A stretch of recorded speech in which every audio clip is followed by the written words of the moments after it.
Ahora sí, ya está grabando. Voy a comenzar. Tenemos pocos participantes. Tenemos apenas 22. Apenas 22, 23 participantes ahorita. Entonces vamos a dar inicio, pues, mientras se van agregando el resto de los muchachos. Voy a comenzar a compartir pantalla y lo que deben estar viendo es este PowerPoint que dice espectros de respuesta y de diseño. La clase de hoy la vamos a dedicar a estudiar este concepto importante de dinámica estructural con varias aplicaciones al diseño sismo resistente, ¿verdad? Espectros de respuesta y espectros de diseño. Entonces vamos a comenzar estudiando qué cosa es un espectro. Luego vamos a ir avanzando hacia un espectro de respuesta elástico, inelástico y terminar en el concepto de espectro de diseño. ¿Ok? Y finalmente vamos a hacer un ejercicio de aplicación de espectros.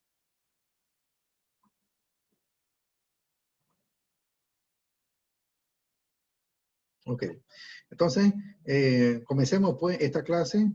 A ver, espectros de respuesta y de diseño. Entonces, lo primero que vamos a decir es cuál es el origen de un espectro de respuesta. ¿Ah? Un espectro de respuesta. Primero, entonces, a ver, un espectro de respuesta, muchachos, es una herramienta importante de dinámica estructural y tiene una gran utilidad en el diseño sismo resistente. ¿Okay?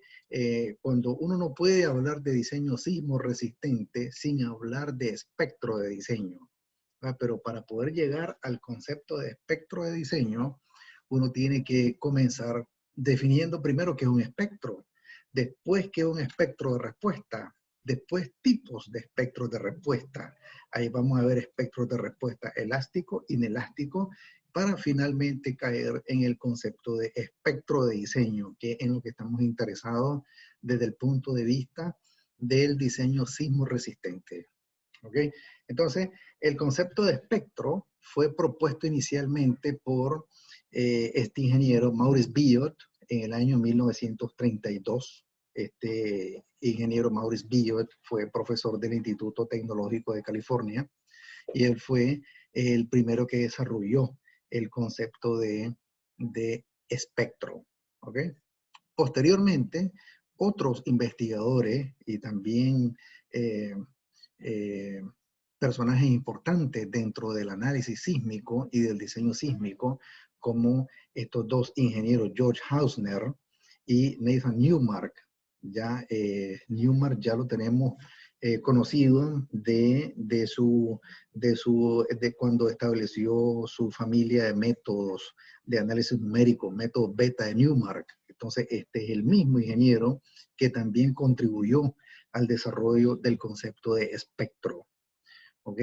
Y con sus aplicaciones finales hasta el espectro de diseño.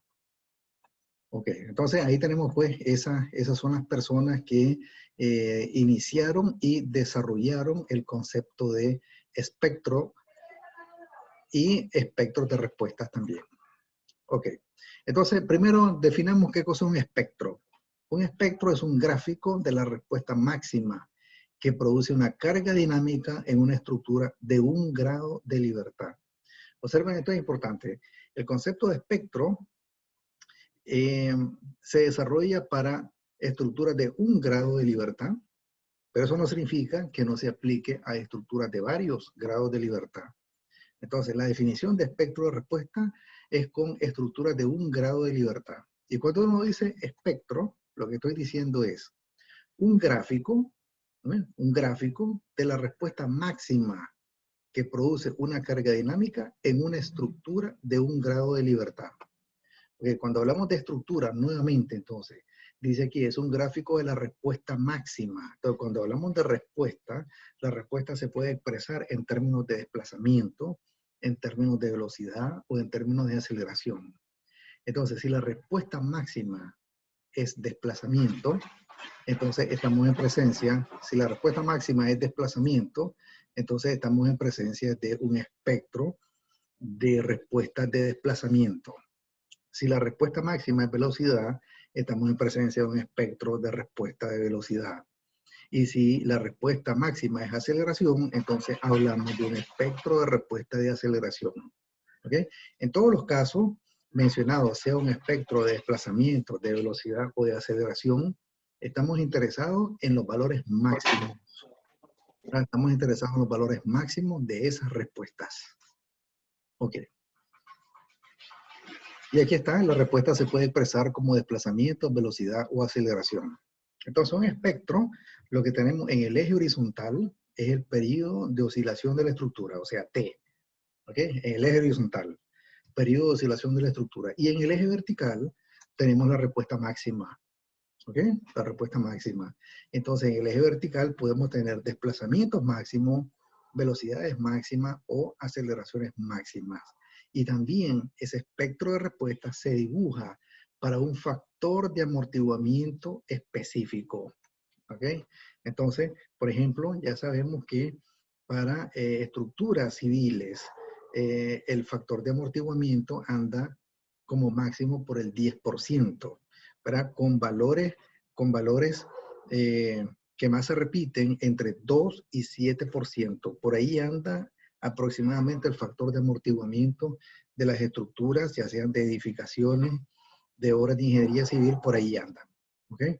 A menos que en una estructura, ojo con esto, si yo quisiera alcanzar un factor de amortiguamiento de más del 10%, entonces habría que dotar a la estructura de mecanismos de amortiguamiento, por ejemplo, de mecanismos de amortiguamiento, aislamiento sísmico en la base, por ejemplo, ¿verdad? Si quisiéramos dotar la estructura de mayores factores de amortiguamiento. Pero normalmente el factor de amortiguamiento está entre el 2 y el 7%. Muy bien. Entonces, comencemos diciendo pues que aquí lo que estoy viendo el tiempo en el eje horizontal y estoy viendo aceleración en el eje vertical. Entonces, aceleración del terreno, ¿ok? Entonces, voy a suponer entonces que tenemos una estructura de un grado de libertad y que está sometida a un movimiento en la base. ¿Ok? Si está sometido a un movimiento en la base, todo significa que lo que está actuando es la aceleración del terreno y esa es la carga dinámica que está actuando sobre la estructura de un grado de libertad. Entonces, vamos a ver cómo se construye un espectro. A ver, veamos entonces. Vamos a tomar tres estructuras de un grado de libertad, lo que es lo mismo, tres osciladores de un grado de libertad. Este primer oscilador tiene un periodo de oscilación de 0.5 segundos, T sub n, ¿verdad? El periodo natural de vibración de la estructura. Para este oscilador es 0.5 segundos, con un factor de amortiguamiento del 2%. Para este segundo oscilador, el periodo de oscilación es 1 segundo, pero el factor de amortiguamiento es el mismo, 2%. Y para este tercer oscilador, el periodo de oscilación es 2 segundos, es mayor ahora 2 segundos, pero el factor de amortiguamiento sigue siendo 2%. Entonces lo que tenemos son tres osciladores de un grado de libertad con distintos periodos de oscilación, pero con el mismo factor de amortiguamiento. Y los tres osciladores los vamos a someter a la misma aceleración en la base, ¿ok? Como resultado de un movimiento sísmico. Repito, los tres osciladores los voy a someter al mismo movimiento sísmico. Ok, entonces, lo que nos interesa es lo siguiente, ¿no? Lo que nos interesa es lo siguiente. Voy a darle entrada a estas dos personas. Ok, entonces, este oscilador está sometido a una aceleración en la base. La aceleración en la base, recuerden, está en el gráfico anterior. Aquí está. Y entonces, esta aceleración en la base está actuando sobre estos tres osciladores. Entonces, lo que quiero es la respuesta máxima de cada oscilador en términos de desplazamiento. En este caso, miren lo que tengo aquí en el eje de formación, o sea, desplazamiento U en pulgadas. Entonces, este es el gráfico de la respuesta. Esta es la historia de la respuesta del primer oscilador. Y ahí observo entonces que el desplazamiento máximo en valor absoluto, ¿ok? Es 2.67 pulgadas.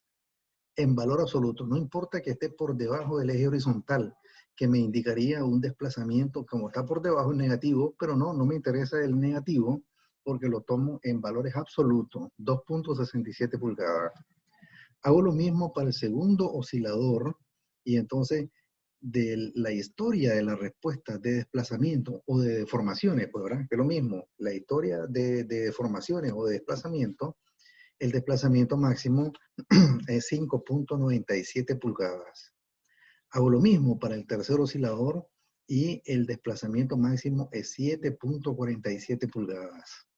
Entonces ahora voy a llevar estos tres valores máximos a un solo gráfico, que es el gráfico que está a la derecha. Y entonces aquí miren ustedes que cuando el periodo de oscilación, observen primero qué es lo que hay en los ejes en este gráfico de la derecha. En el eje horizontal lo que tenemos es el periodo de oscilación de la estructura. Aquí está, T sub n en segundos. Eso está en el eje horizontal. Y en el eje vertical lo que tenemos es desplazamiento. U sub 0, desplazamiento en pulgadas. Entonces, cuando el periodo de 0.5 segundos, o sea, aquí, que es esta estructura, miren, punto 5, aquí está punto 5, un segundo, este es un segundo, y 2 segundos, este es 2 segundos aquí. Entonces, cuando el periodo es 0.5 segundos, la respuesta máxima de ese oscilador es 2.67 pulgadas, habíamos dicho, 2.67 se refleja aquí 2.67. Igual, cuando el periodo de oscilación es un segundo, entonces para esa estructura el desplazamiento máximo es 5.97, aquí está. Y cuando el periodo de oscilación es 2 segundos, entonces la respuesta máxima de desplazamiento es 7.47 pulgadas. Pulgadas, 2.67 pulgadas, 5.97 pulgadas y 7.47 pulgadas. Entonces lo que hice fue trasladar a este gráfico de la derecha, trasladé a este gráfico de la derecha los desplazamientos máximos de cada uno de los osciladores. Entonces, el gráfico que obtengo se llama espectro de respuesta, y en este caso, como es desplazamiento lo que miro en el eje vertical, este es un espectro de respuesta de desplazamiento. ¿Okay? Este es un espectro de respuesta de desplazamiento. Entonces, miren aquí, el valor de la deformación máxima de cada sistema de un grado de libertad proporciona un punto en el espectro de respuesta de deformación. ¿Verdad? Entonces, este oscilador contribuye con este punto, ¿verdad? Cuya ordenada es 2.67 pulgadas. Este otro oscilador contribuye con otro punto cuya ordenada es 5.97 pulgadas.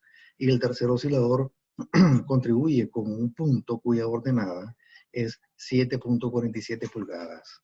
Entonces, observen pues que ya en este gráfico se llama espectro de respuesta de desplazamiento o de deformación, ¿verdad? Entonces tengo en el eje horizontal tengo periodo de oscilación y en el eje vertical la respuesta máxima que nos interesa. Ok, ahí está. Entonces, este es un espectro de respuesta de desplazamiento. Entonces, veamos entonces la parte teórica ahí. A ver, ¿preguntas? Es una consulta. ¿Quién Con habla? Kevin Alemán. Kevin Alemán, a ver. Con respecto a los desplazamientos máximos, profesor, que se grafican en el gráfico anterior, ¿esos desplazamientos máximos son calculados con los métodos que hemos visto o son medidos al momento del evento sísmico? Son calculados con los métodos numéricos que hemos estudiado. Porque recuerden, Kevin, lo siguiente. Aquí lo que estoy viendo es la historia de la respuesta de desplazamiento. Esta historia de la respuesta de desplazamiento se calcula con métodos numéricos. ¿Ok? Entonces, cualquiera de estos tres gráficos muestra historia de respuesta de desplazamiento, porque lo que estoy midiendo es desplazamiento. Entonces se calcula con métodos numéricos. De esa tabla de métodos numéricos obtengo el valor mayor, que es el valor máximo, y luego lo traslado a un solo gráfico, que es que es el espectro de respuesta. Kevin. Ok, eso implica, profesor, de que en función a la manera que esté edificada el edificio, valga la redundancia, o sea, las columnas o los periodos de vibrar, va a variar esos desplazamientos máximos, e Sí, incluso del sismo que se ha sometido, sí. o fuerza Entonces, externa. fíjate, en este momento estoy viendo un espectro de respuesta de desplazamiento. Observe que dije lo siguiente. Estoy sometiendo los 3 osciladores al mismo movimiento sísmico en la base, ¿verdad? Entonces, el espectro de respuesta se dibuja para un movimiento sísmico en particular. ¿Ok? Eso es importante. Entonces, si se conoce la historia de la respuesta de desplazamiento, entonces yo traslado los valores máximos de cada uno de los osciladores a este espectro de respuesta y lo que construyo es un espectro de respuesta de desplazamiento. ¿Ok, Kevin? Ok, profesor, gracias. Ahí van a ir saliendo varias otras cosas adicionales, Kevin, que van a aportar a la explicación también. Ok, entonces aquí está el método básico pues, de construcción de un espectro de respuesta. Veamos entonces más detalles. Entonces, aquí está, se tienen varios osciladores con un grado de libertad con distintos periodos de oscilación, pero el mismo factor de amortiguamiento beta. ¿Ok? Beta, ya sea que le llamemos beta o que le llamemos por esta otra letra griega, pero ahorita me estoy refiriendo al factor de amortiguamiento. No estamos hablando del parámetro beta del método de Newmark. No, ahorita no estamos en eso. Aquí estamos hablando del factor de amortiguamiento beta. Entonces, todos los osciladores, en este caso anterior fueron 3, se someten a la acción del mismo movimiento sísmico, por ejemplo, utilizando un registro de aceleraciones del terreno. ¿Ah? Los 3 osciladores los sometí al mismo movimiento sísmico en la base. Cada oscilador exhibe una respuesta distinta. Claro que sí. ¿Ah? Cada oscilador de un grado de libertad exhibe una respuesta distinta que se puede representar a través de su historia de desplazamiento o de la historia de velocidades o de la historia de aceleraciones. Se determina el valor máximo en valor absoluto de cada respuesta y se trasladan a un gráfico en el cual el eje horizontal mide el periodo de oscilación de la estructura. Y el valor máximo de cada oscilador representa un punto del espectro de respuesta. Aquí está detallado entonces para que cuando ustedes estén estudiando, aquí está la teoría de cómo se construye un espectro de respuesta. Ok. Y entonces ahora, los gráficos anteriores eran para construir un espectro de respuesta de desplazamiento. Ahora veamos para un espectro de respuesta de aceleración. Entonces, tengo siempre los mismos 3 osciladores, Este primer oscilador tiene un periodo T sub 1, este segundo oscilador tiene un periodo T sub 2, es más alto, por tanto el T sub 2 es mayor que T sub 1. Y este tercer oscilador es más alto que T sub 2, es más alto que el segundo oscilador, por tanto, su periodo de oscilación es mayor que T sub 2. Y siempre los 3 los someto al mismo movimiento sísmico en la base. ¿Ok? Ahí está. Entonces, este gráfico es un acelerograma, ¿ok? Porque estoy midiendo el tiempo en el eje horizontal y en el eje vertical tengo la aceleración del terreno. ¿Ok? Entonces, este movimiento sísmico lo someto los 3 osciladores al mismo movimiento sísmico. ¿Ok? Y aquí están los gráficos de respuesta de aceleración en este caso para cada oscilador. Entonces, este es el gráfico, esta es la historia de la respuesta de aceleración de este oscilador. Esta es la historia de la respuesta de aceleraciones para este otro oscilador. Y esta es la historia de aceleraciones para el tercer oscilador. Y en cada caso obtengo el valor máximo en valor absoluto. Miren, aquí me interesa este punto que es el máximo. Este punto que es el máximo, no importa que esté por debajo, se toma en valor absoluto.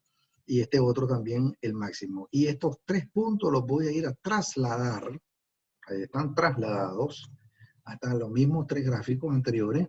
Entonces, tomo este punto y lo traslado aquí para un periodo T sub 1. Tomo este punto y lo traslado aquí para un periodo T sub 2 y tomo ese punto y lo traslado ahí para el periodo T sub 3. ¿Ok? Y entonces lo que estoy obteniendo, observen, esos son 3 puntos nada más. Pero si yo tuviera una gran cantidad de osciladores de un grado de libertad, o lo que es lo mismo, una gran cantidad de estructura de un grado de libertad, entonces puedo construir fácilmente este gráfico, que en este caso, como lo que estoy graficando son aceleraciones, este es un espectro de respuesta de aceleración. ¿Okay? Este es un espectro de respuesta de aceleración. Entonces, en el eje horizontal tengo el periodo de oscilación de la estructura, T, y en el eje vertical tengo la respuesta máxima de aceleración. Entonces, lo que estoy viendo aquí en el gráfico es un espectro de respuesta de aceleración. Muy bien.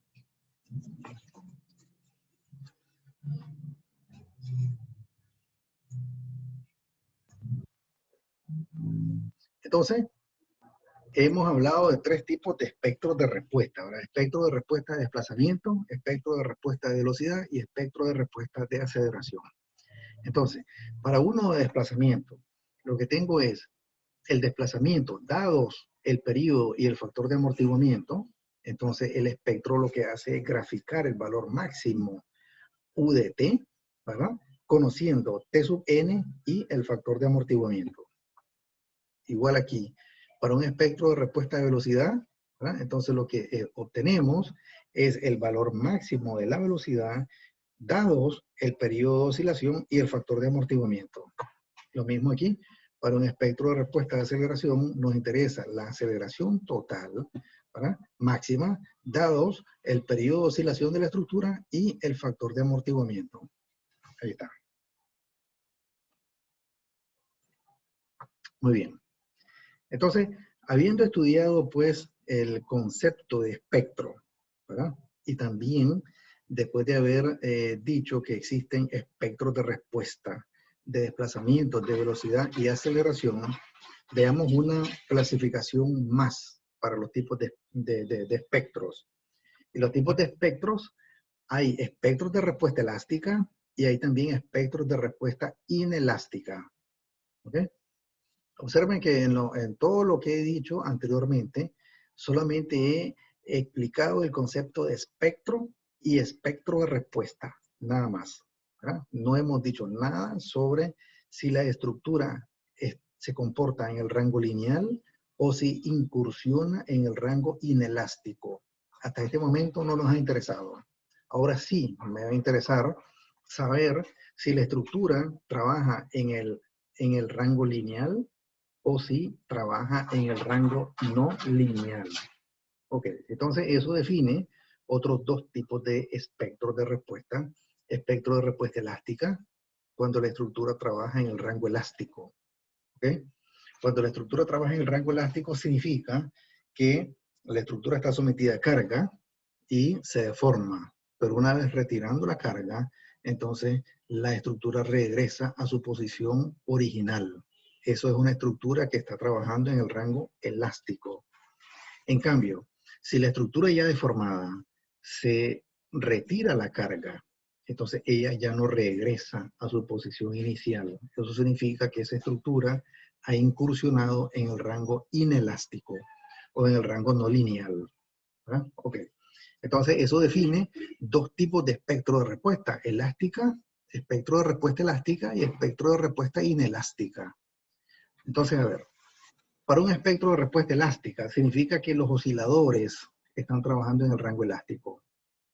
Entonces, se representan parámetros de respuesta máxima para un movimiento sísmico particular e incluye varias curvas con distintos factores de amortiguamiento. Así que yo puedo tener espectros de respuesta elástica, ¿verdad? Varios espectros de respuesta para distintos factores de amortiguamiento. Recuerden que el espectro de respuesta se dibuja para un factor de amortiguamiento en particular, ¿verdad? Si yo quiero cambiar el factor de amortiguamiento, tengo que cambiar el espectro también. ¿Ok? Porque el espectro se dibuja para un factor de amortiguamiento en particular, 5%. Si ahora digo, ya no es 5%, ahora es 7%, entonces tengo que ver otra curva, ya no es la misma para 5%. Ok. Y la otra característica de un espectro de respuesta elástica es que el espectro presenta variaciones bruscas con numerosos picos y valles como resultado de la complejidad del registro de aceleraciones. ¿Dónde miro eso? A ver, un espectro de respuesta elástica presenta variaciones bruscas. Claro que sí, aquí lo hemos visto. Aquí está, miren. Este es un espectro de respuesta. No importa que sea elástico o inelástico. Siempre cualquiera de los dos espectros, elástico o inelástico, presentan variaciones bruscas. Miren cómo varía bruscamente, presentando picos o presentando valles aquí. Y entonces, eso es característico de un espectro de respuesta elástico o inelástico. Ok, a eso me refiero entonces cuando dice presenta variaciones bruscas con numerosos picos y valles. Ok, ese es un espectro de respuesta elástico. Igualmente, aquí existe espectro de respuesta elástico de desplazamiento, espectro de respuesta elástico de velocidad y espectro de respuesta elástico de aceleración. Muy bien. Entonces, ahora un espectro de respuesta inelástico.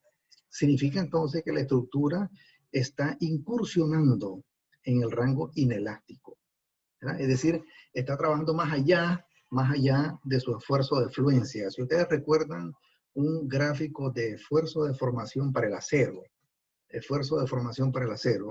el gráfico tiene una parte lineal, gráfico de esfuerzo de formación tiene una parte lineal hasta el esfuerzo de fluencia. Si se retira la carga antes de llegar al esfuerzo de fluencia, la estructura regresa a su posición inicial. Ahí la estructura está trabajando en el rango elástico lineal o en el rango lineal, ¿verdad? Si la estructura incursiona en el rango inelástico, significa que se está deformando más allá del esfuerzo de fluencia. ¿Ok? Entonces, en el eje horizontal vamos a tener deformaciones que están más allá del esfuerzo de fluencia, hacia la derecha del esfuerzo de fluencia. Y ahí la estructura está incursionando en el rango no lineal o en el rango inelástico. ¿Ok? Entonces, es lo mismo decir que la estructura exhibe comportamiento no lineal o que experimenta deformaciones en el rango plástico debido al movimiento sísmico. Y aquí es donde caen la mayoría de las construcciones en la realidad, ¿no? Porque en la realidad las estructuras pueden incursionar en el rango inelástico durante un movimiento sísmico. ¿Ok? Entonces, una vez que cesa el movimiento sísmico, no necesariamente la estructura va a regresar a su posición inicial, ¿verdad? Puede quedar deformada. Eso significa que incursionó en el rango inelástico durante el movimiento sísmico, ¿verdad? Entonces, la mayoría de construcciones se diseñan bajo el supuesto de que puede incursionar en el rango inelástico. Ok. Entonces, el resto de características son similares. ¿Qué significa? Que el espectro de respuesta inelástico también presenta variaciones bruscas con numerosos picos y valles. ¿Ok? Entonces, eso es lo que dije anteriormente, pues que sea que la estructura es lineal o no es lineal, entonces el espectro de respuesta presenta variaciones bruscas. ¿Ok? Variaciones bruscas. Sea un espectro de respuesta de aceleración, como en este caso, o un espectro de respuesta de desplazamiento, como en este caso. Miren, ahí están también, hay numerosos picos. Este es un pico, este es otro pico, este es otro pico, y aquí hay valles también como este, como este. ¿Ok? Eso es característico de los espectros de respuesta elásticos e inelásticos. Ok. ¿Dónde está? Profesor, A ver. los métodos que hemos visto, que son los de análisis numérico, son aplicables solo para este rango elástico, ¿cierto? Los que estudiamos en las clases, cuando vimos métodos numéricos con el método de Newmark, ya sea con aceleración promedio constante o aceleración lineal, los aplicamos para estructuras lineales, Kevin. ¿Ok? Pero eso no significa, el mismo método beta de Newmark también se puede aplicar a estructuras que incursionan en el rango inelástico. ¿Ok? Pero si usted se revisa, por ejemplo, el capítulo 5 del Chopra, el capítulo 5 ahí habla de estructura en el rango lineal, aplica el método beta de Newmark, Y con algunas ligeras modificaciones, el mismo método beta de Newmark se puede aplicar a estructuras no lineales. Pero como lo estudiamos, Kevin, solamente lo apliqué a estructuras lineales, nada más.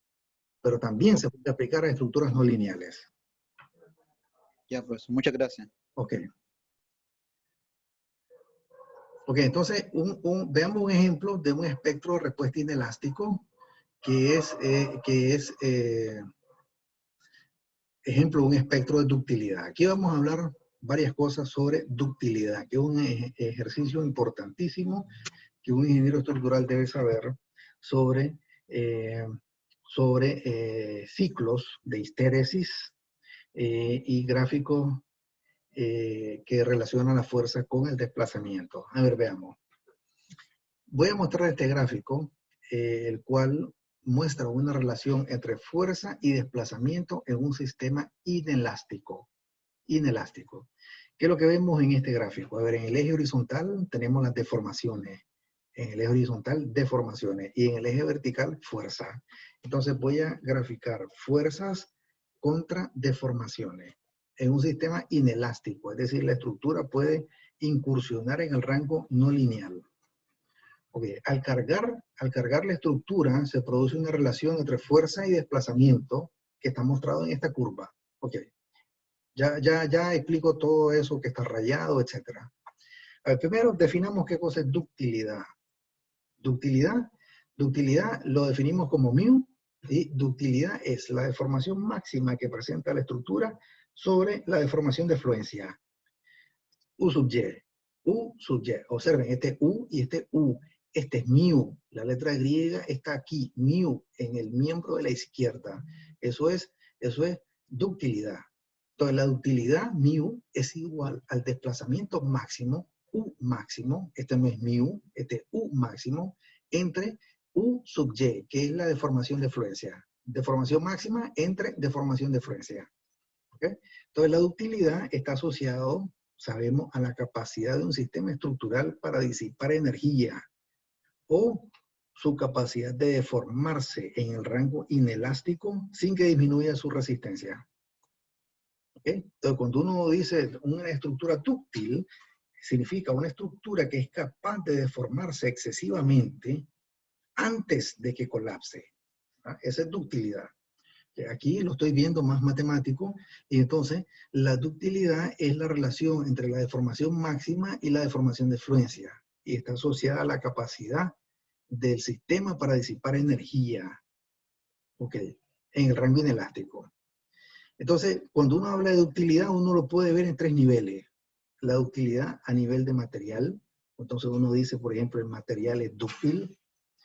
Uno lo puede ver también a nivel de sección, o a nivel de miembro estructural. Entonces uno puede decir, esa viga es dúctil, esa columna es dúctil, porque la ductilidad también se expresa en términos de elementos estructurales, pero también se puede ver a nivel de toda la estructura.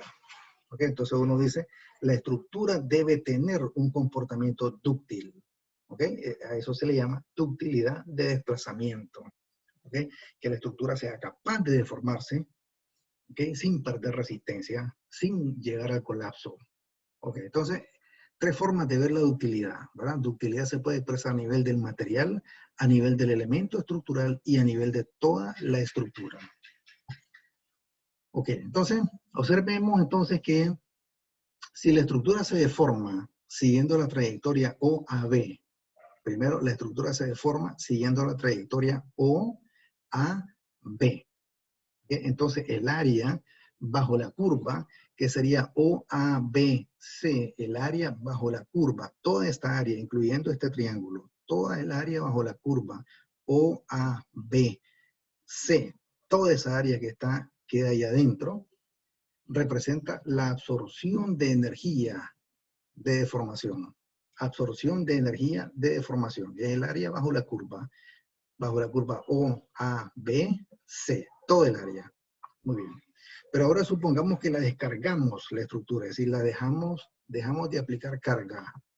Entonces, parte de la deformación se recupera, pero hay otra deformación que no se recupera.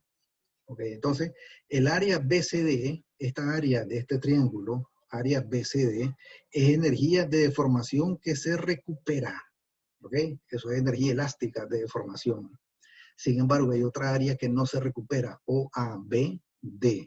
Es energía de deformación disipada por el sistema debido al comportamiento inelástico. ¿Ok? Entonces observen pues que si yo tomo la deformación máxima de la estructura U máximo, y lo divido entre la deformación U sub Y, que es la deformación de fluencia U sub Y, entonces eso me da el concepto de ductilidad. Y las áreas bajo las curvas representan las energías de deformación acumulada. ¿Ah? Y también puedo ver aquí la energía de deformación que se recupera, que es apenas una parte, y la otra mayor parte que no se recupera. ¿Okay? Entonces, ese es un gráfico de una relación entre fuerza y desplazamiento para explicar el concepto de ductilidad. Es una estructura que está incursionando en el rango inelástico. Ok. Entonces, aquí, en este otro gráfico ahora, vemos entonces diferentes espectros de respuestas de desplazamiento para distintos factores de amortiguamiento. Observen, un factor de amortiguamiento. Si no hay ningún factor de amortiguamiento, si el amortiguamiento es 0%, pero esto es cosas que no existen en la realidad, muchachos, porque en la realidad toda estructura presenta un factor de amortiguamiento, toda estructura. Este es solamente un caso didáctico de que el amortiguamiento es 0%, solamente para graficar y ver qué es lo que pasa con relación a estructuras que sí tienen factores de amortiguamiento. Entonces, si el factor de amortiguamiento es 3%, entonces el espectro de respuesta de desplazamiento es menor, tiene niveles menores en relación a la estructura que tiene 0% de amortiguamiento. ¿Ah? Por ejemplo, ¿qué me dice esto? Cuando el periodo es de 4 segundos, observen, la respuesta de desplazamiento máximo, si la estructura no tiene amortiguamiento, es enorme, 0.6 metros. Aquí estoy viendo el metro, 0.6 metros, 60 centímetros se desplaza. En cambio, si la estructura tiene un 3% de desplazamiento, de amortiguamiento, entonces el desplazamiento máximo para 4 segundos se disminuye sustancialmente desde aquí hasta aquí. Y si el factor de amortiguamiento aumenta al 5%, también el desplazamiento sigue disminuyendo. Y si el factor de amortiguamiento lo aumento al 7%, entonces el desplazamiento sigue disminuyendo. ¿Ok?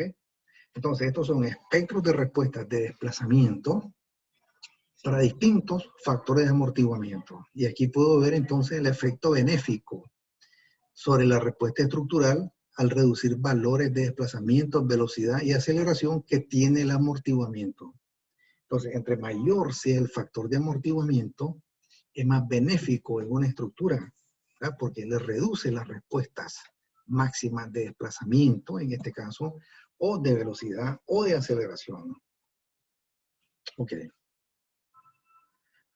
Igual aquí miro espectro de respuesta de velocidad. Miren, cuando el amortiguamiento es 0 y cuando el amortiguamiento es de 3, es del 5 o es del 7%.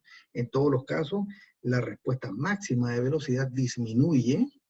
La respuesta máxima de velocidad disminuye a medida que aumento el factor de amortiguamiento. ¿Ok? Igual aquí, ahí está. Este es un espectro de respuesta de aceleración, ¿verdad? Entonces, la respuesta máxima de amortiguamiento disminuye a medida que aumenta el factor de amortiguamiento. Ok. Entonces, ahí miro pues el efecto benéfico que tiene el amortiguamiento, pues, ¿verdad?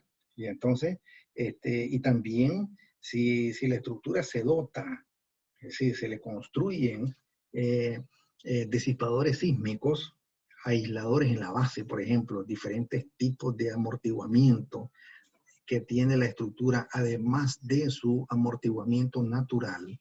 Eso es benéfico para la estructura, ¿verdad? Porque se reduce la respuesta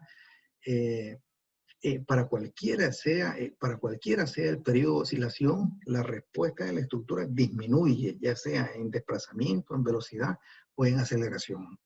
¿Ok? Observen que para estos tres ejemplos de gráficos, estos gráficos son espectros de respuesta, ¿ok? De desplazamiento en este caso. Y son espectros de respuesta que varían bruscamente, ¿ok? Para distintos periodos de oscilación. Varían bruscamente. Ese es algo que es indeseable. Ya lo vamos a ver. Es indeseable tener esa gran cantidad de variaciones bruscas, de picos y valles de un espectro de respuesta, sea elástico o inelástico.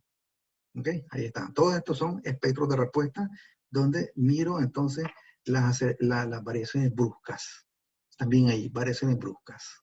Muy bien. Siguiente concepto ahora. Siguiente concepto es la relación entre espectros. ¿Ok? Estas ecuaciones que vamos a ver aquí ahorita son ecuaciones importantísimas para aplicaciones a ejercicios. ¿Ok? Entonces, yo lo que quiero, muchachos, es lo siguiente. A ver. Este es un espectro de respuesta de desplazamiento. Dije un espectro, en realidad que hay varios espectros. ¿Sabes? Porque recuerden que el espectro de respuesta se dibuja para un factor de amortiguamiento. Entonces, para el factor de amortiguamiento de 3%, esta curva es un espectro de respuesta de desplazamiento. Para 5%, si vete 5%, este es otro espectro de respuesta de desplazamiento y así sucesivamente. Entonces, en este gráfico miro varios espectros de respuesta para distintos factores de amortiguamiento. Ok. Tengo eso, tengo este para velocidad y tengo esto para aceleración. Muy bien, entonces hay una relación entre los tres tipos de espectros, de desplazamiento, de velocidad y de aceleración. Eso es lo que quiero que veamos. ¿Cuál es la relación entre los espectros de respuesta? Y aquí está. Entonces, S sub D, observe S spectrum, está en inglés, espectro, y esta D significa desplazamiento, ¿ok? Displacement. Entonces, este es un espectro de respuesta de desplazamiento dados T y el factor de amortiguamiento. El espectro de respuesta de desplazamiento es igual al espectro de respuesta de velocidad entre la frecuencia angular. Y también es igual al espectro de respuesta de aceleración entre la frecuencia angular elevada al cuadrado.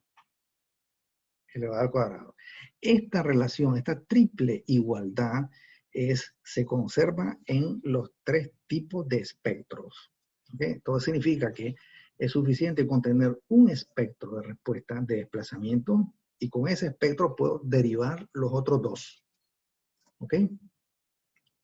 Puedo tener el de desplazamiento. Observen, puedo tener el de desplazamiento.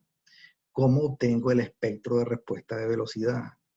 Es simplemente a cada ordenada en el espectro de desplazamiento, lo multiplico por la frecuencia angular y obtengo el espectro de velocidad, espectro de respuesta de velocidad. Igual, si tengo el espectro de desplazamiento, ¿cómo obtengo el espectro de respuesta de aceleración? Lo que hago es lo siguiente, a cada ordenada del espectro de desplazamiento lo multiplico por la frecuencia angular al cuadrado y lo que obtengo es el espectro de respuesta de aceleración. ¿Okay? Entonces, esta triple igualdad es importantísima para comprender las relaciones entre los tres espectros. Ok. Entonces, observen, aquí están los despejes. El espectro de respuesta de velocidad, es decir, este numerador es igual a este espectro de desplazamiento multiplicado por la frecuencia angular. Aquí está. Y como la frecuencia angular es 2 pi sobre el período, multiplicado por el espectro de desplazamiento. Ahí está. También, aquí es igual el espectro de respuesta de aceleración. Este omega cuadrado que está aquí dividiendo lo paso a multiplicar aquí y tengo omega al cuadrado por el espectro de respuesta de desplazamiento. Es lo mismo, si este omega al cuadrado lo paso a multiplicar aquí, omega al cuadrado, y simplifico un omega con el omega que está en el denominador, entonces resulta que el espectro de aceleración es omega por el espectro de respuesta de velocidad. Miren cómo obtuve esta ecuación. Esta ecuación se obtiene Si este omega al cuadrado lo paso a multiplicar aquí, con este omega se simplifica y me queda un omega multiplicando a S sub B. Entonces, omega multiplicado por la ordenada de cada punto en el espectro de respuesta de velocidad me da el espectro de respuesta de aceleración. ¿Ok? Ahí está. Y aquí son simples sustituciones. Omega es 2pi sobre el período. Y en términos del desplazamiento, miren, S sub D, aquí está el cuadrado, o sea, omega es 2pi sobre t al cuadrado. Eso es 4pi al cuadrado sobre t al cuadrado por el espectro de respuesta de desplazamiento.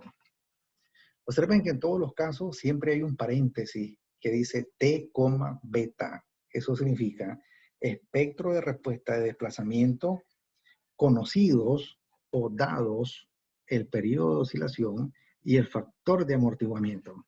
Eso significa ese paréntesis y así se lee, ¿verdad? Este espectro de respuesta de desplazamiento conocidos, T y beta, o dados, T y beta. Ahí está. ¿Okay? Entonces, con estas relaciones entre espectros, ¿verdad? Con estas relaciones entre espectros, se observa que los tres espectros correspondientes a un registro de aceleración en la base de una estructura están relacionados entre sí. Y son solamente tres formas distintas de presentar la misma información. ¿Ok? Entonces yo tengo un espectro de respuesta y con estas relaciones puedo obtener los otros dos espectros de respuesta. ¿Ok? Ahí está. Bueno, entonces ahora, 3. Espectro de diseño. Observen, estoy en tipos de espectro, ¿verdad? ¿Cuántos espectros he explicado? He explicado el espectro de respuesta elástico, el espectro de respuesta inelástico, y ahorita el tercero que se llama espectro de diseño. ¿Ok? A ver entonces. Permítame por favor un momento. Ya voy a regresar. Un momento.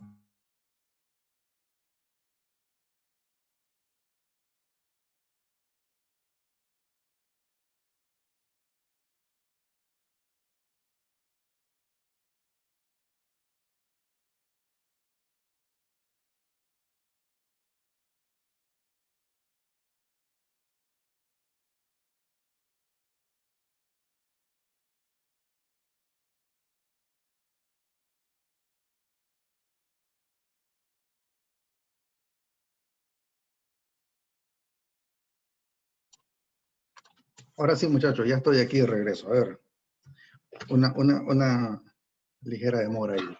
A ver, entonces, están ahí, ¿verdad? Están ahí siempre. ¿Me están escuchando? Sí, profe. Ok.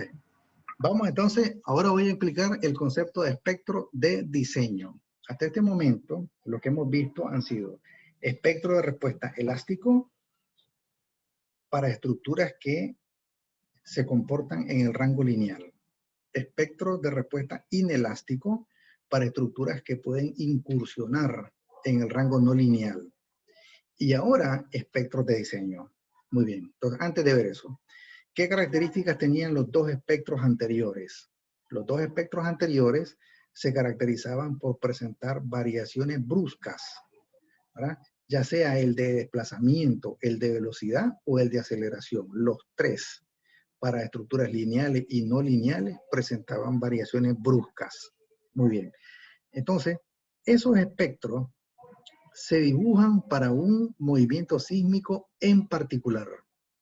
Entonces, si yo quisiera estudiar el efecto de un movimiento sísmico, ojo con esto, si yo quiero estudiar el efecto de un movimiento sísmico en las estructuras de una zona geográfica, es suficiente con hacerlo con un espectro de respuesta elástico o inelástico.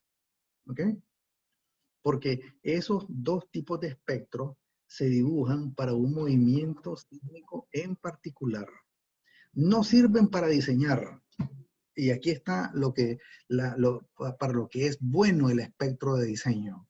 Los dos espectros anteriores no sirven para diseñar, porque son solamente para movimientos sísmicos en particular, para un movimiento sísmico en particular. Pero el ingeniero cuando está diseñando un edificio no puede considerar un movimiento sísmico en particular. Tiene que considerar una cantidad grande de movimientos sísmicos que han ocurrido en la historia en esa zona geográfica donde va a estar la obra. Entonces, por eso, el espectro de respuesta elástico o inelástico no sirven para diseñar. El que sirve para diseñar es el espectro de diseño. ¿Okay? Entonces, dicho eso, los espectros de respuesta elástico e inelástico se construyen para movimientos sísmicos específicos en un lugar. ¿Ok? El próximo movimiento sísmico va a presentar otras características. Claro que sí. No existen dos movimientos sísmicos que se parezcan. ¿Verdad? Entonces, el ingeniero estructural que está diseñando no puede tomar un solo movimiento sísmico como referencia para su diseño. No se puede hacer eso, no es correcto hacer eso. ¿Ah?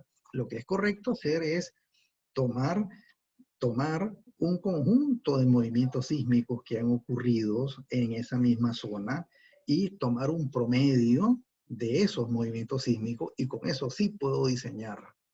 ¿Ok? Muy bien. Entonces las construcciones no se pueden diseñar para resistir un movimiento sísmico en particular. Claro que no se puede. ¿Verdad? El terremoto que ocurrió en Managua en 1972 tuvo características particulares. ¿Verdad? Otro movimiento sísmico que ocurra no va a ser igualito al del 72. Va a tener otras características. ¿Okay? Entonces, los espectros de respuesta elástico e inelástico no sirven para el diseño sismo resistente. Entonces, lo que necesitamos entonces es tener un espectro de diseño.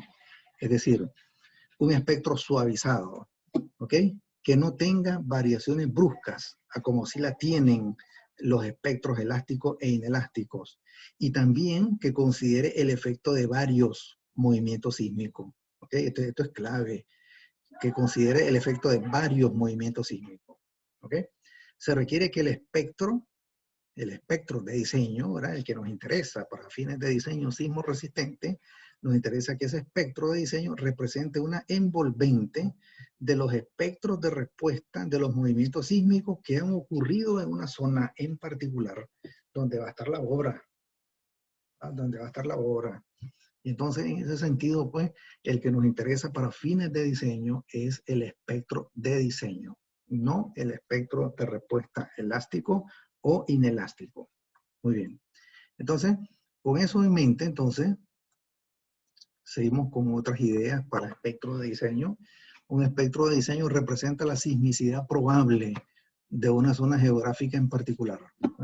Representa la sismicidad probable. Ok. Entonces, el ingeniero puede estimar el valor máximo de la respuesta, que generalmente la que nos interesa es la aceleración, ¿verdad? La aceleración es la respuesta máxima que nos interesa para fines de diseño. No tanto la de desplazamiento ni la de velocidad, sino la respuesta máxima de aceleración. ¿Okay? Entonces, el espectro de diseño incorpora la respuesta espectral de varios movimientos sísmicos y representa un promedio de respuestas espectrales.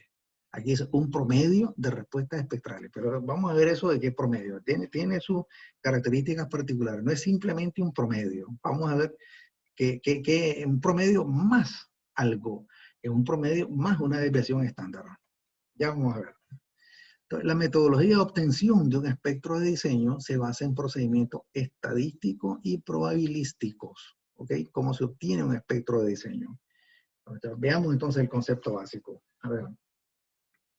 Recuerden entonces que tengo varios espectros de respuesta. ¿Ah? Tengo varios espectros de respuesta. Entonces, yo necesito un espectro de diseño, no necesito el espectro de respuesta, porque el espectro de respuesta se dibuja para un terremoto en particular.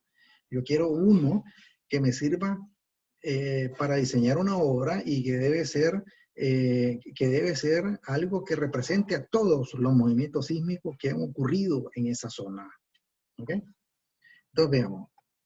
Si los valores de los espectros de respuesta son similares, la desviación estándar es baja. ¿Ok? Y el espectro de diseño se va a parecer al promedio.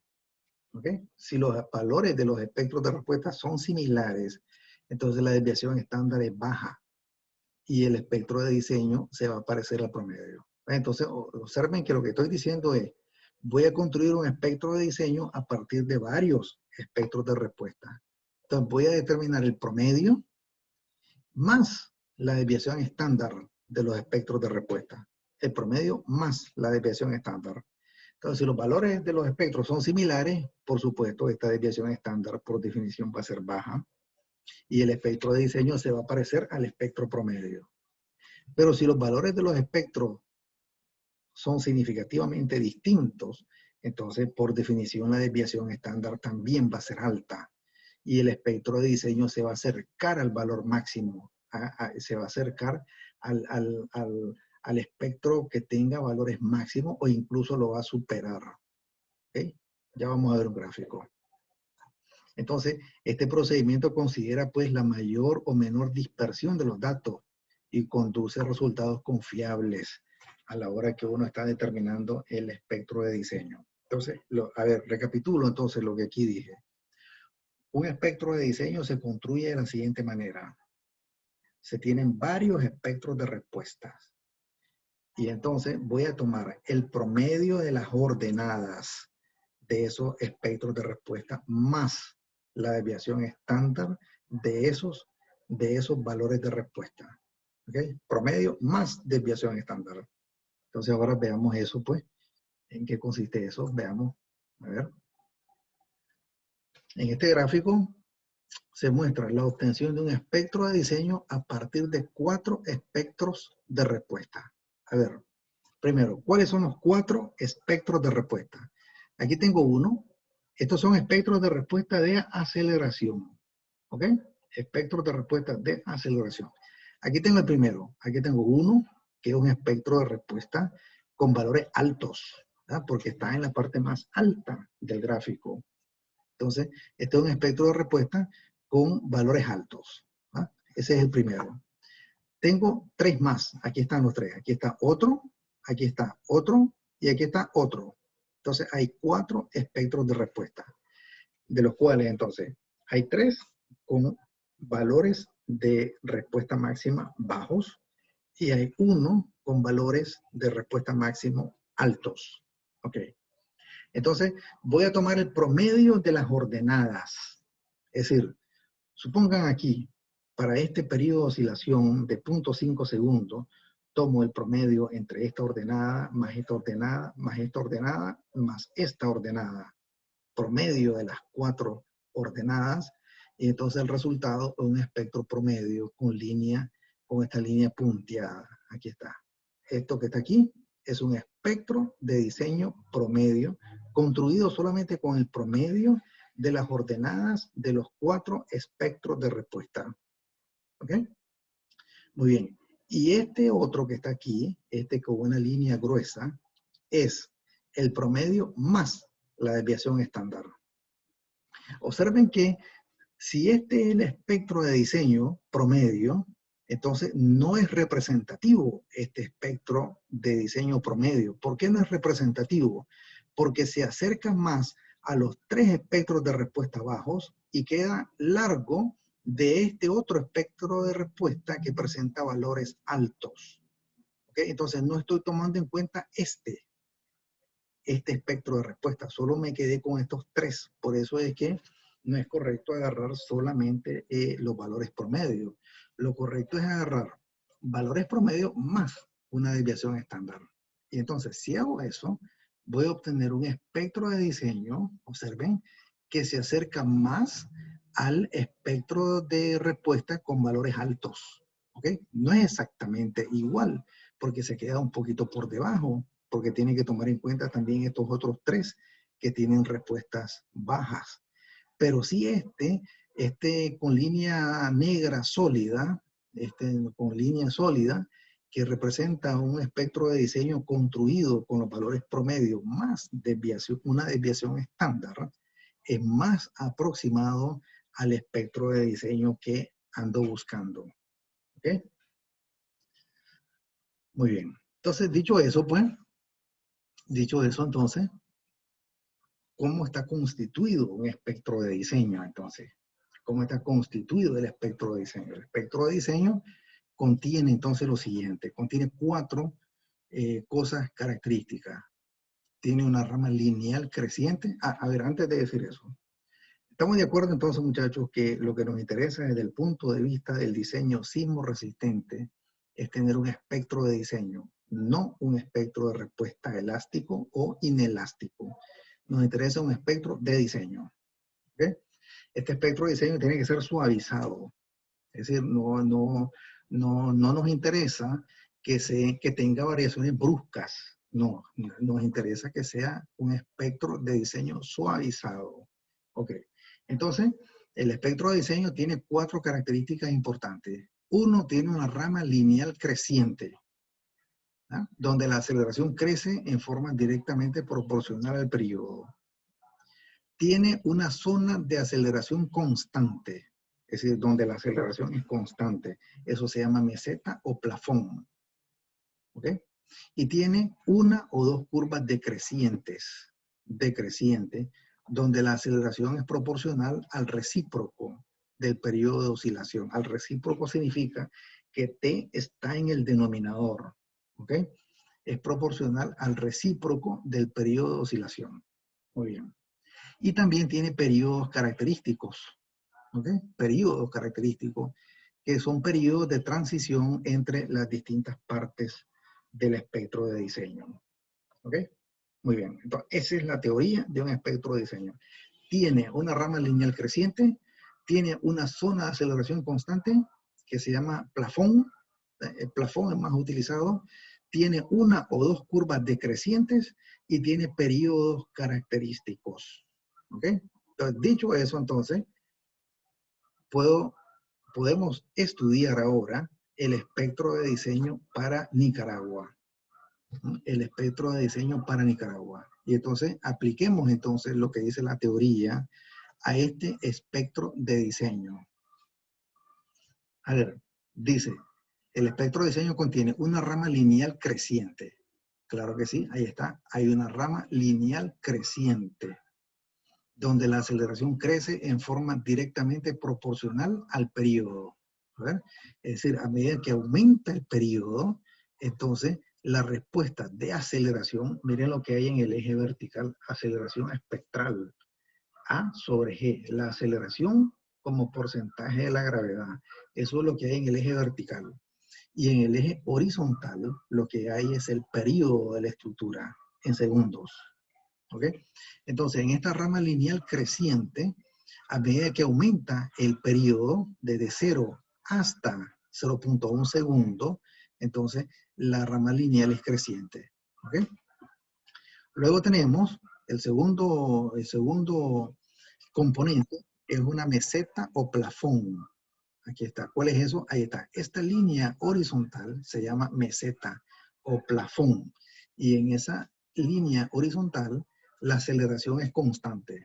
No importa cuánto aumente el periodo de oscilación, y la aceleración como porcentaje de la gravedad se mantiene constante. ¿Ok? El tercer componente es que tiene una o 2 curvas decrecientes. Y aquí tiene una curva decreciente y tiene otra curva decreciente. Y que es inversamente proporcional. ¿eh? Es proporcional, pues, es proporcional al recíproco del periodo de oscilación. Observen, el T está en el denominador. El periodo de oscilación de la estructura está en el denominador. Entonces, es directamente proporcional al recíproco del periodo de oscilación. ¿Ok? Y también tiene estos periodos característicos. ¿Cuáles son esos periodos característicos? A ver, aquí está. Nuestro espectro de diseño tiene 3 periodos característicos. Tiene aquí 0.1 segundo, que se le llama T sub A, 0.1 segundo. Tiene este otro periodo que se llama T sub B, 0.6 segundos, aquí. Y tiene otro periodo característico en T sub C igual a 2 segundos. Observen que estos periodos característicos delimitan las diferentes zonas del espectro de diseño. ¿Ok? Y este espectro de diseño, ojo, representa una envolvente de todos los movimientos sísmicos que han ocurrido en la historia en una zona geográfica en particular. ¿Ok? Para nuestro caso, en Nicaragua, lo que tenemos es un espectro de diseño para todo el país. Eso es lo que tenemos. ¿Ah? Nicaragua es un país pequeño, entonces es suficiente con un espectro de diseño para todo el país. Pero para países grandes, Estados Unidos, por ejemplo, tiene diversos espectros de diseño para cada zona geográfica. ¿Ok? Entonces podemos construir un espectro de diseño para distintas zonas geográficas. ¿Ok? En nuestro caso tenemos un solo espectro de diseño y ustedes lo pueden encontrar en las páginas 24 y 25 del RNC 07.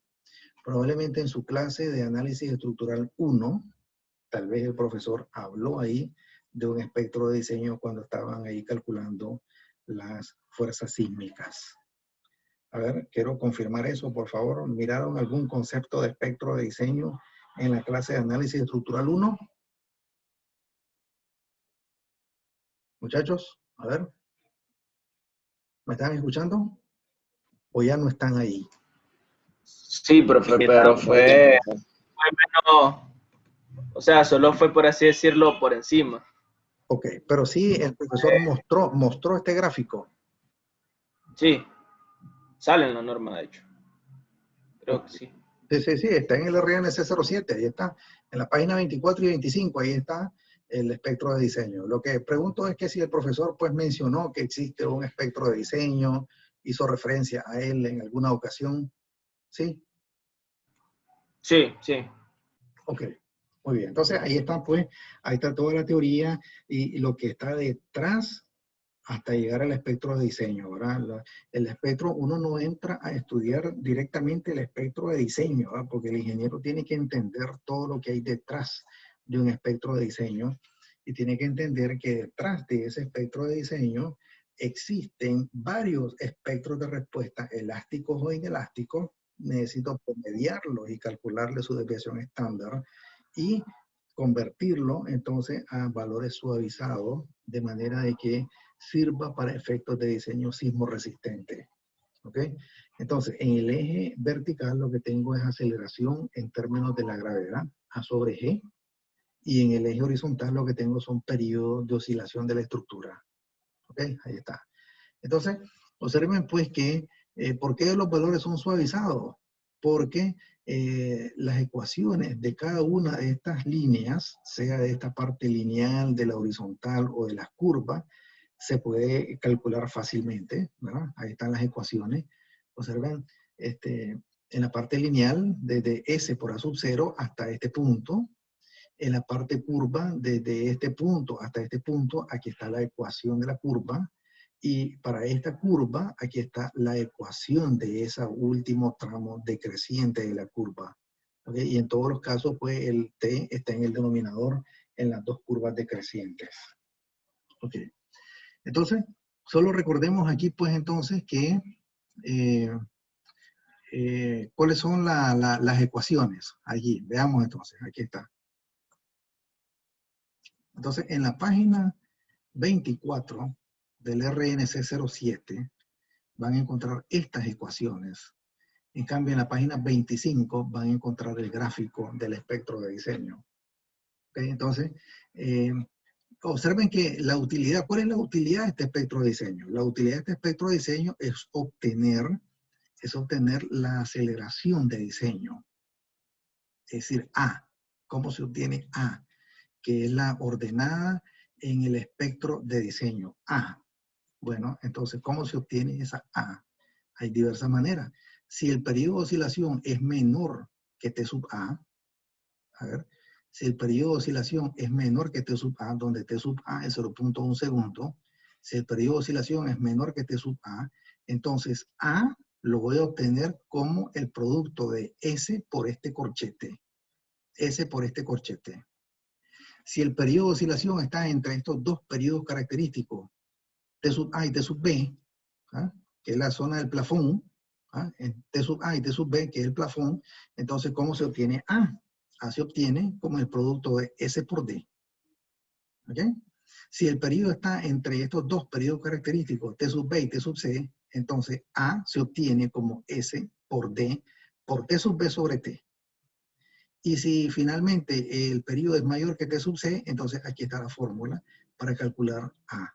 ¿Ok? Entonces, la utilidad del espectro de diseño es obtener A. Obtener A. Y en estos casos, entonces, ¿qué cosa es esta S?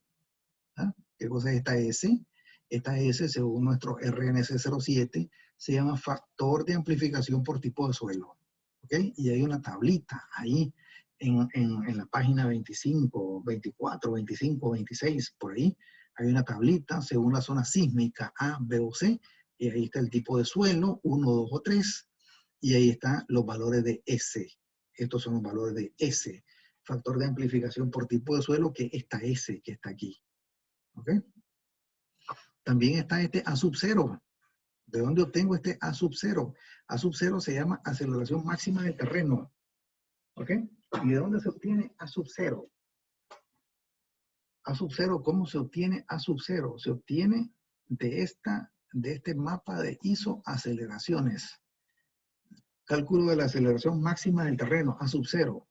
Entonces, el RNC 07 nos dice, si la estructura pertenece a los grupos B y C, según la importancia de la estructura, entonces usar el mapa de isoaceleraciones que está aquí en el anexo C, que es este.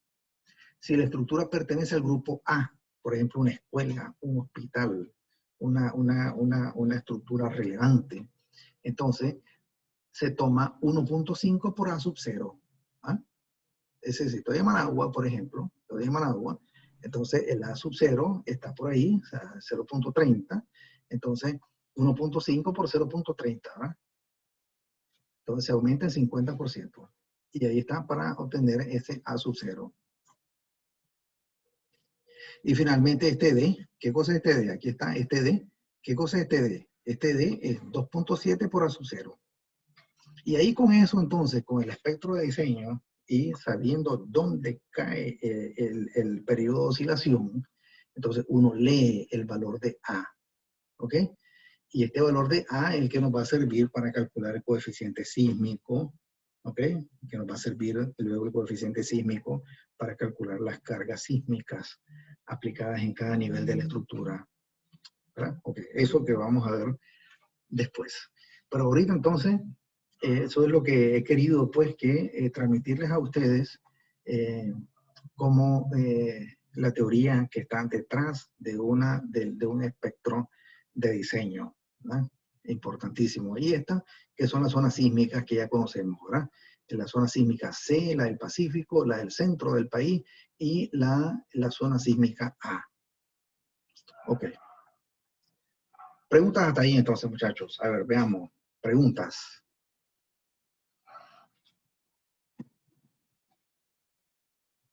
Entonces, en la clase de hoy, muchachos, lo que yo quería pues era que ustedes entiendan el concepto de espectro de diseño. Ahí eso es lo que nos interesa, el espectro de diseño.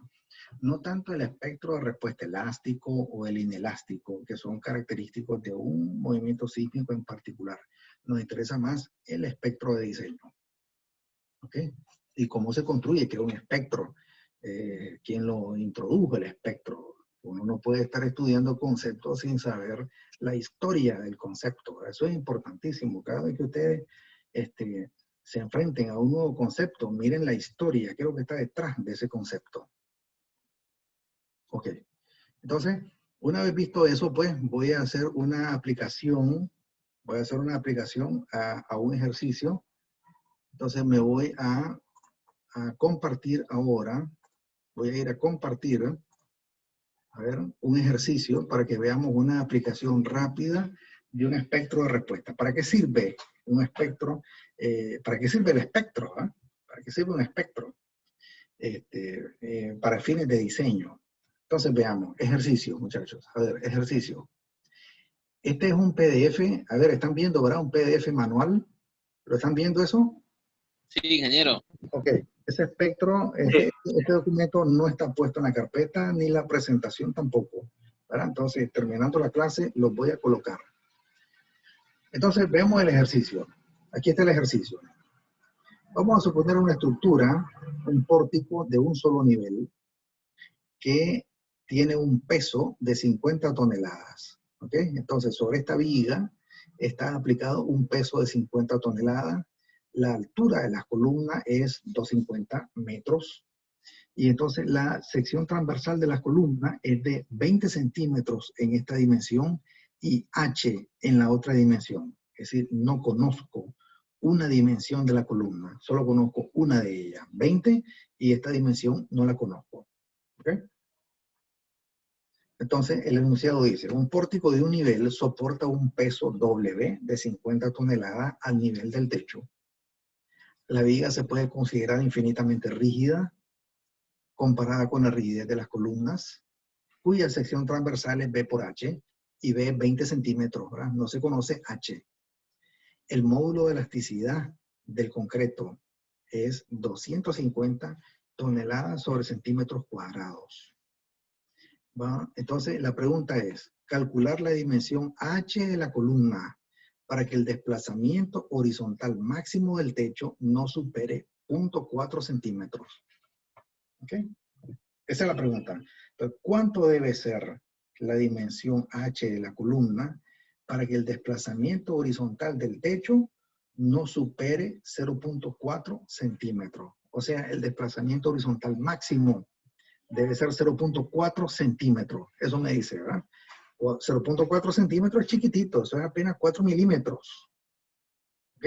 Entonces, lo que queremos es que este marco, cuando esté aplicado, cuando tenga aplicada la carga, no se desplace horizontalmente más de 0.4 centímetros. Entonces, la pregunta es, ¿cuánto debe ser la dimensión H de esta columna? Además, se conoce este espectro de diseño. ¿Cómo sé que es un espectro de diseño eso y no es un espectro de respuesta? Observen ahí tengo malo aquí, miren. Aplicación de espectro de respuesta. Debe ser aplicación de espectro de diseño. ¿Por qué? Porque este gráfico está suavizado. ¿Ok? Si presentara variaciones bruscas a lo largo del periodo T, entonces yo diría, ese es un espectro de respuesta elástico o inelástico. Elástico si la estructura está en el rango lineal, inelástico si la estructura puede incursionar en el rango no lineal. Pero esto que me está aquí mostrando este gráfico es un espectro de diseño. En este caso conformado solamente por dos curvas. Un plafón en el cual la aceleración como porcentaje de la gravedad es 0.25, es decir, SA entre G es 0.25, y tiene una rama también descendente en la cual SA sobre G es 0.20 entre T al cuadrado.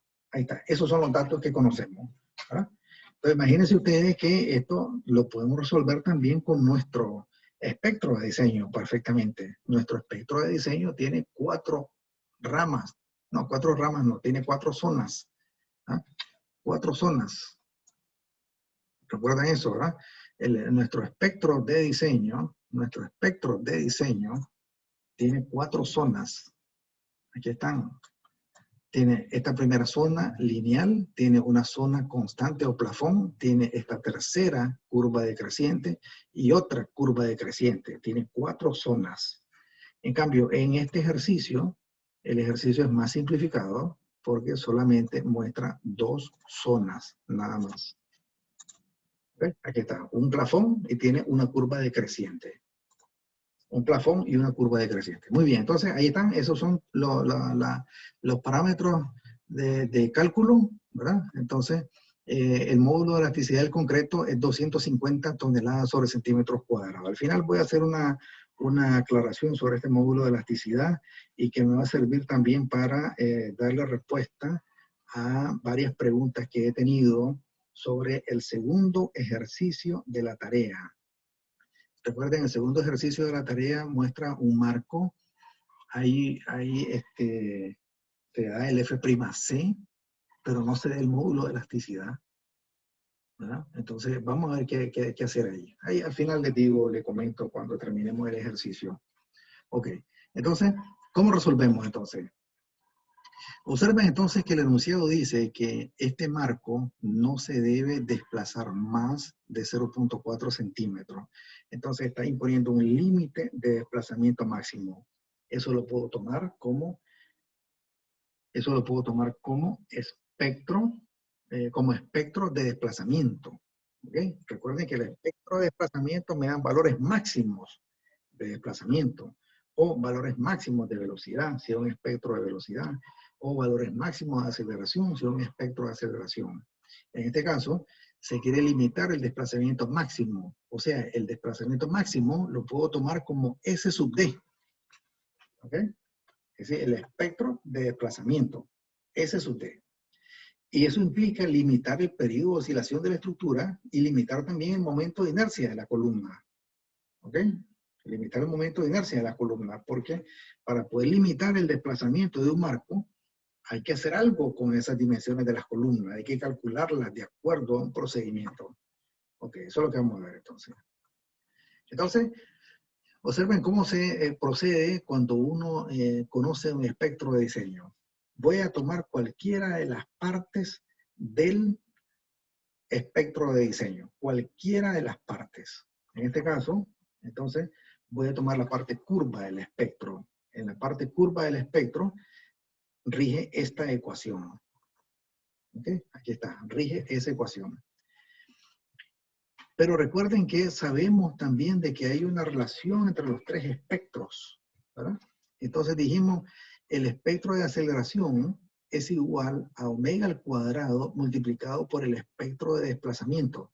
Esa es una ecuación que vimos en la presentación, una ecuación que relaciona al espectro de aceleración con el espectro de desplazamiento.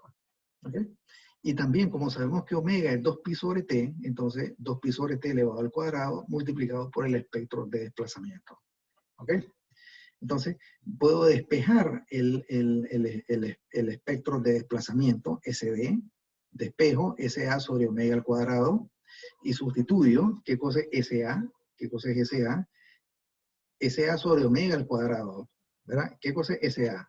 Punto 20 por G sobre T al cuadrado, ahí está, punto 20 por G sobre T al cuadrado, sobre omega al cuadrado, pero este omega al cuadrado, recuerden, es 4pi cuadrado sobre T al cuadrado, que como está en el denominador, lo invierto y me queda T al cuadrado sobre 4pi cuadrado.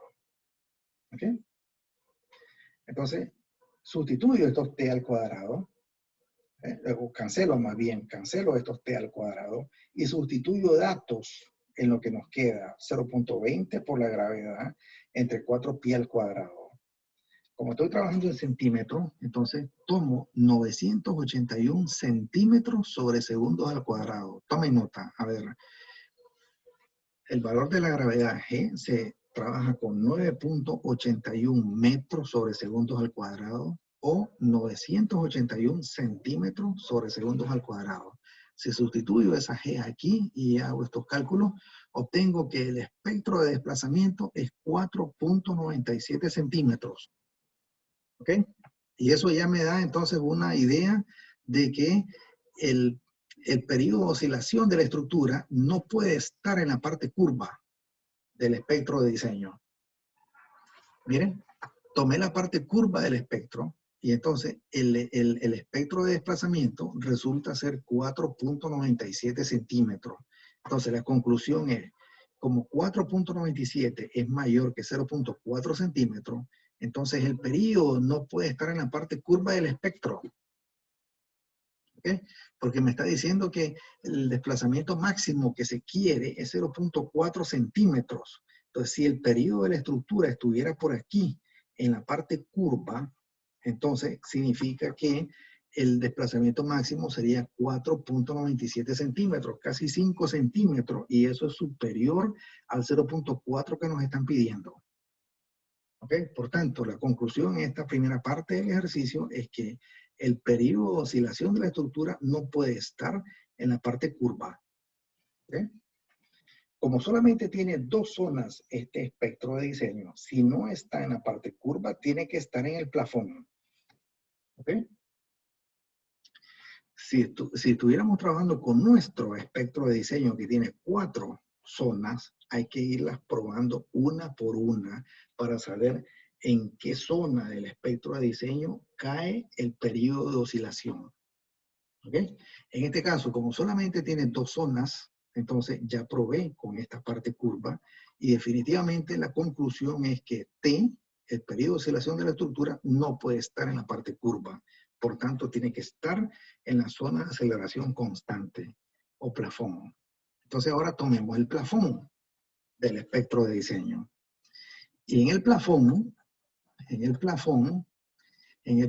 lo que tengo es que S sub A sobre G es 0.25. ¿Ok? Entonces, aquí está la relación pues entre los espectros.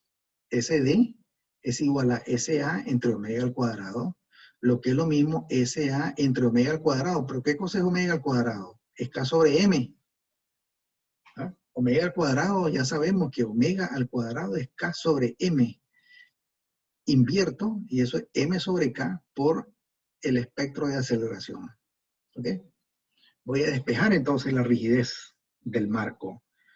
La rigidez del marco. No es la rigidez de las columnas, es la rigidez del marco.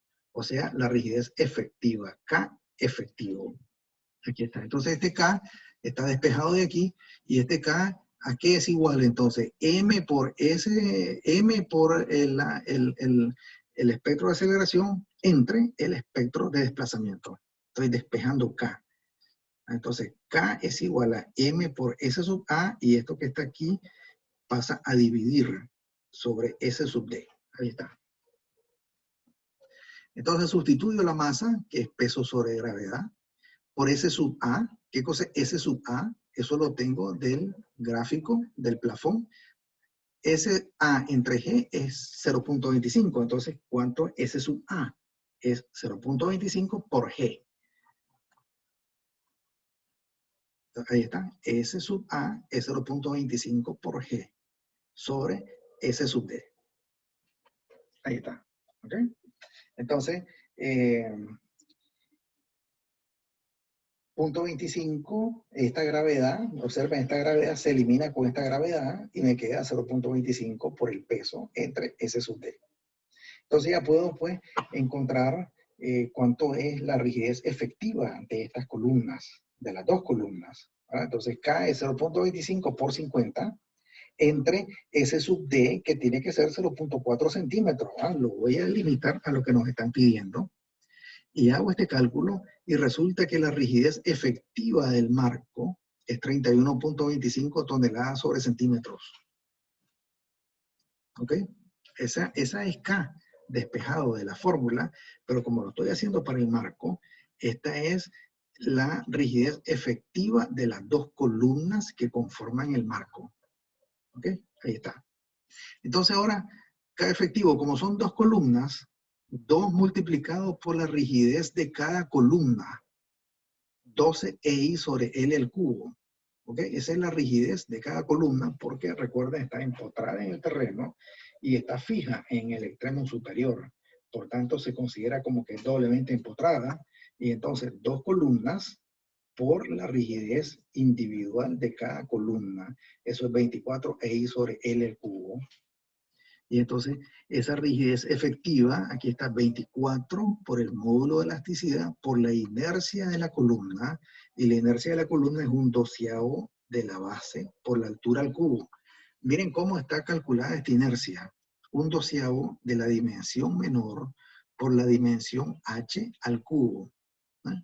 ¿Por qué pongo esa fórmula y no pongo 1/12 por 20 al cubo por h? Porque eso lo van a necesitar ustedes en el segundo ejercicio de la tarea. Observen que en la dirección crítica de este marco está en la dirección transversal, no en la dirección longitudinal, porque en la dirección longitudinal las edificaciones son largas y no es tan crítico como en la dirección transversal. Entonces, en la dirección transversal las columnas se colocan de manera que la dimensión larga esté en la dirección de aplicación de la carga. ¿Ok? Entonces, si la carga está de izquierda a derecha, imagínense una carga aquí de izquierda a derecha, entonces la dimensión larga de la columna debe estar paralela a la dirección de la carga. ¿Ok? H. Por eso estoy poniendo 1/12 de 20 por h al cubo. Entonces, ahí está. Entonces, 24 por el módulo de elasticidad del concreto, 250 toneladas sobre centímetros cuadrados, por el momento de inercia de la columna entre la longitud de la columna elevada al cubo. La longitud 250 metros, o sea, 250 centímetros al cubo, y resulta que K es 31.25, aquí me hizo falta las unidades, 31.25, esto es toneladas sobre centímetros, ¿verdad? Ah, bueno, sí, aquí está, K 31.25 toneladas sobre centímetros. Todo lo que hice fue igualar al 31.25. ¿Ok? No es que me da 31.25, sino estoy igualando a 31.25. ¿Ok? ¿Para qué? Hay una sola incógnita que es H, y ahí despejo la H en esta ecuación, y obtengo que la H es 36.55 centímetros. Ahí está. ¿Ok? Entonces, esa debería de ser la dimensión de la columna necesaria para obtener 0.4 centímetros. ¿Ok? 36.55 centímetros. Esa debería ser la dimensión de la columna H. ¿Está? Entonces, la columna debe ser 20 centímetros, debe tener 20 centímetros en esta dimensión y 36.55 en la otra dimensión. Si eso es así, entonces garantizamos que el desplazamiento máximo de este marco es 0.4 centímetros. ¿Ok? Ahí está. Entonces, la dimensión máxima, el desplazamiento máximo, 0.4 centímetros. Entonces, si es mayor de 36.55, entonces el desplazamiento del marco va a ser menos de 0.4 centímetros. Pero no puede ser menos que esto, porque si es menos que 36.55, el desplazamiento máximo del marco va a ser más de 0.4 centímetros. ¿Ok? Y ahí está. Entonces, este ejercicio me da entonces, muchachos, una idea de para qué se usan los espectros de diseño. Y los espectros de diseño son para fines de diseño. ¿Okay? Por eso su nombre lo dice, espectro de diseño. ¿Okay? ¿Preguntas ahí, muchachos? A ver, ¿preguntas?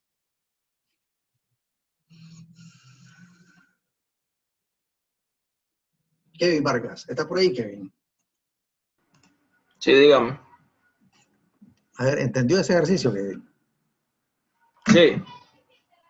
Entonces, se fijó pues que la metodología para trabajar con un espectro de diseño es, en este caso particular, pues, ir probando las diferentes zonas del espectro de diseño. En una de las 4 zonas del espectro de diseño, en el caso de Nicaragua, estará el periodo de oscilación de la estructura. ¿Ok? En este caso, como solo tiene 2 zonas, entonces si no está en la zona curva, tiene que estar en la zona, en el plafón. ¿Ok? Pero si tuviera más zonas, hay que irlas probando una por una. ¿Ok?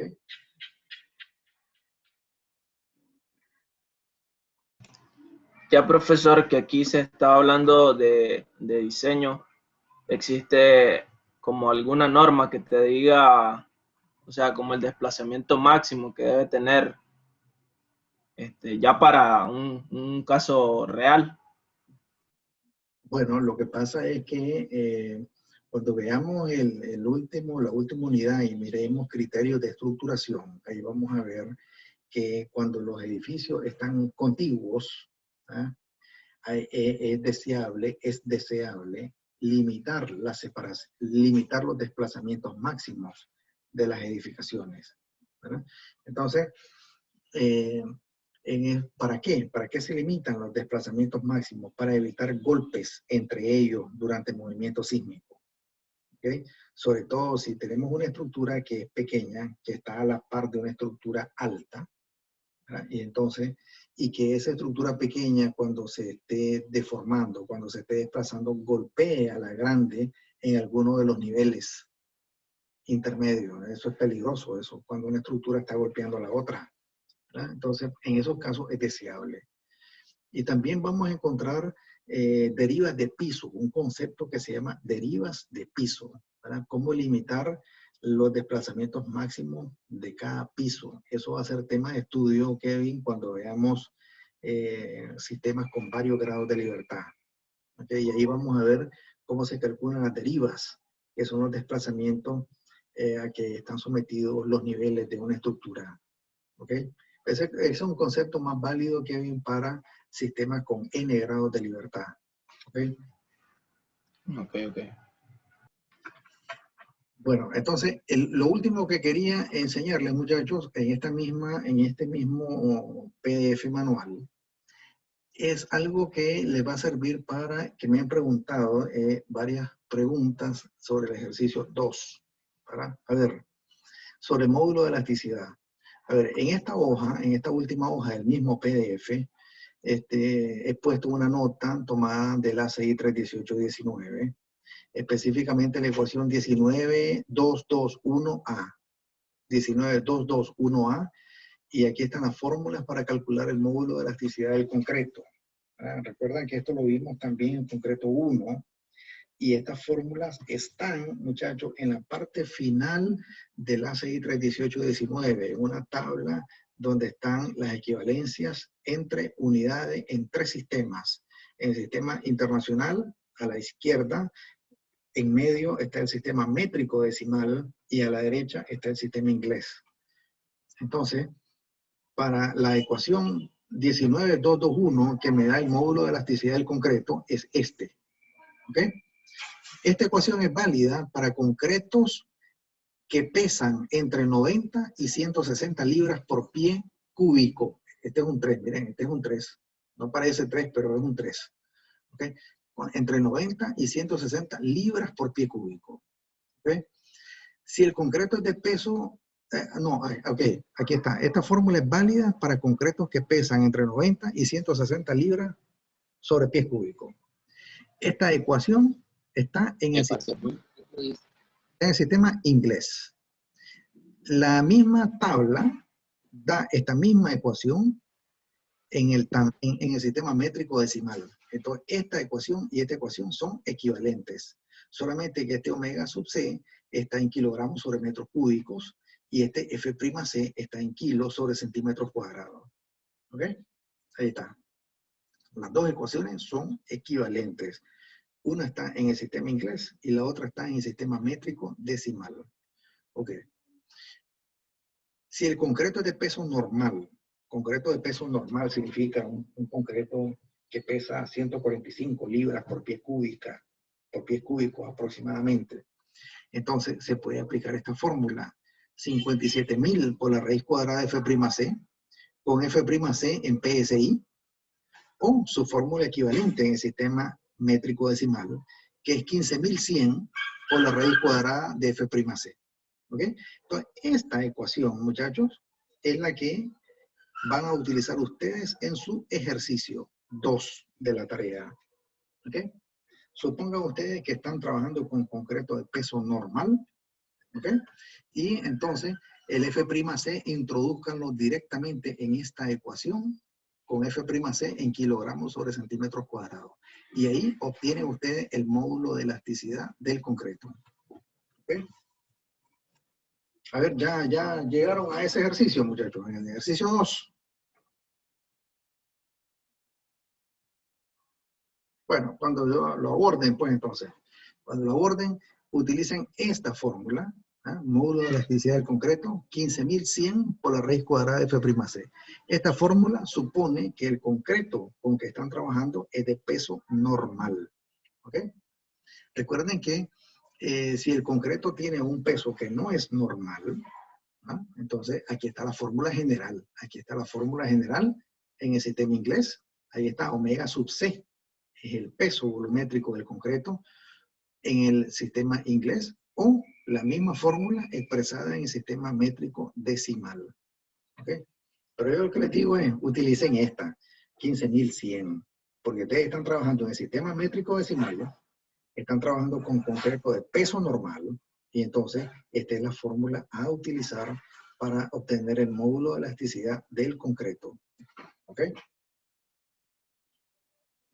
Esa es la fórmula que van a utilizar en el ejercicio 2 de la tarea. Ok, entonces muchachos, era eso pues la clase de hoy. A ver si no hay más preguntas. A ver, preguntas. nos miraríamos este viernes, ¿verdad? Porque este viernes, esta semana es impar, entonces tenemos sí, muy concreto, pues en ese orden, este viernes. A ver, voy a tomar la asistencia, entonces, antes de que nos retiremos, inmediatamente que terminemos, ahora siempre pongo el video para que lo tengan ahí disponible en cualquier momento. Y también voy a colocar estos dos documentos, la presentación y el PDF en la carpeta Dropbox.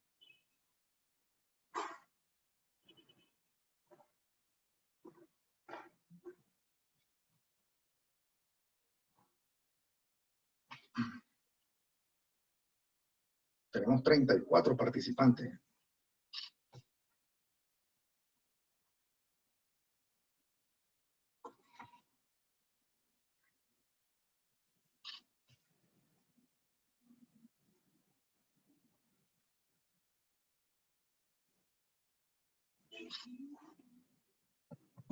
Ok. Entonces, muchachos, está tomada la asistencia, pues, si no hay más preguntas, entonces nos retiramos. Esto sería todo por hoy. Cualquier pregunta siempre al grupo de WhatsApp o de forma individual. Y nos vemos este viernes, entonces, en el par de clases que nos quedan en esta semana. ¿Ok? Entonces, buenas noches, muchachos. Buenas noches. Buenas noches. Ha fallecido. Descanse.